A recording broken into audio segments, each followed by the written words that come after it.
കർണൻ യുദ്ധഭൂമിയിൽ മരിച്ചു വീണപ്പോൾ കൗരവ സൈന്യങ്ങളെല്ലാം ഭയപ്പെട്ട് ചിതറിയോടുവാൻ തുടങ്ങി. അങ്ങനെ അന്നത്തെ യുദ്ധം അവസാനിപ്പിക്കേണ്ടി വന്നു. അന്നു രാത്രി രാജാക്കന്മാരെല്ലാം ദുര്യോധനന്റെ ശിബിരത്തിൽ ഒത്തുകൂടി ഭാവി കാര്യങ്ങൾ ആലോചിക്കുവാൻ തുടങ്ങി. ദുഃഖിതനായിരിക്കുന്ന ദുര്യോധനനോട് കൃപർ എഴുന്നേറ്റ് പറഞ്ഞു, അലയോ ദുര്യോധന, നിനക്ക് ഹിതമായിട്ടുള്ളത് ഞാൻ പറയാം. നീ ക്ഷത്രിയധർമ്മം നിറവേറ്റിയെങ്കിലും ദൈവം നിനക്ക് പ്രതികൂലമായാണ് പ്രവർത്തിച്ചത്. നീ ആരെയൊക്കെ വിശ്വസിച്ച് യുദ്ധം ആരംഭിച്ചുവോ അവരെല്ലാം സ്വർഗം പൂകിക്കഴിഞ്ഞു. ഇപ്പോൾ നിന്റെ സൈന്യം ദുർബലമായിരിക്കുന്നു. കൃഷ്ണൻ സാരഥിയായിരിക്കുന്ന അർജുനന്റെ സൈന്യത്തിന് വലിയ കോട്ടമൊന്നും സംഭവിച്ചിട്ടുമില്ല.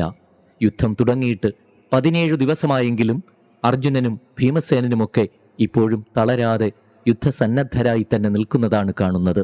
അതുകൊണ്ട് ഇപ്പോഴെങ്കിലും സന്ധി ചെയ്യുന്നതല്ലേ ദുര്യോധന നല്ലത്? കൃപാചാര്യർ ഇപ്രകാരം ദുര്യോധനനോട് പറഞ്ഞു നിർത്തുന്നു.